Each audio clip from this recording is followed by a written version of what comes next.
Here at Tacorong, ano ni siya kaya palingkin naman gini. Di plus 40 yun, plus 40.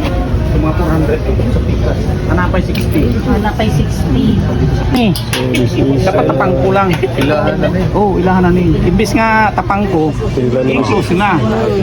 So 1.5 by 2.5. Imbis na temporary or permanent man. To make sure nga safe.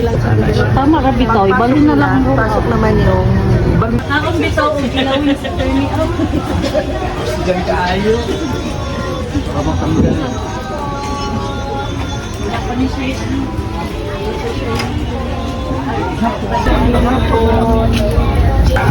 Fish section.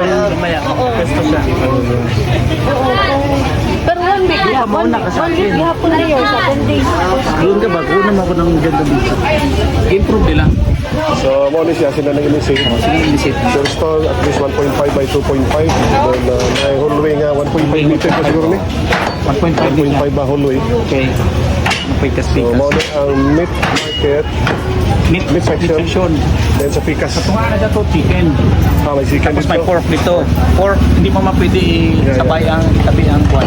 Then, Ang meat, saka sa yung pork. Battery ang chicken. meat, Meat, section, beef na siya, beef, chicken, pork. Yeah. On the other side, buo na fish.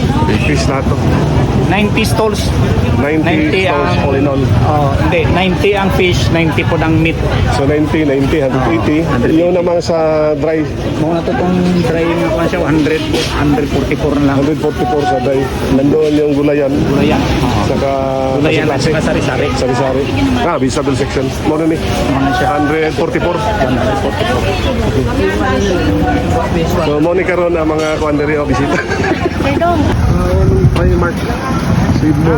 Quandre sir, ano na siya, 3 lanes, may 1 lane na iwan.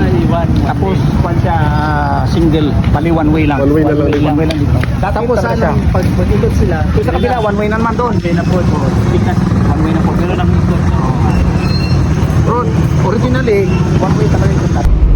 So ito yung temporary market. Ito yung mga businesses sa harap ng road na ginamit ng LGU for temporary market site. Ito, yun na yun. Sabi ko, itong gusto ko gawin. Yung parang mubabultin.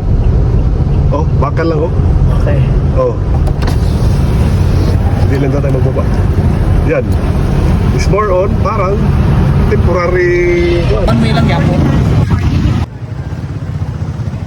This is the wet market. Structural, So partly retrofitted sa existing and introduce new structure katong steel. So still sa sulod. Ito siya. Tapos i-ready na siya for katong solar. Dito sa taas. Mo na nga naay kung sa sulod na siya poste sa tunga o dugang na siya. May reinforcement sa tunga Ayan. para to accommodate later. Pero sa karon nga project wala pa siya kuan sa solar. Parang gi-ready lang siya ba to accommodate sa solar panel. Solar ready. Pero kung by face, okay ra siguro. Wet Dili market. siya sabay. Sabay. Wet market. Pero kay inyo agad ma'am, tibuok na linya sa kuno. Yan yung ongoing construction ng Tacorong Public Market. So first phase is yung wet market. Unahin yung basa.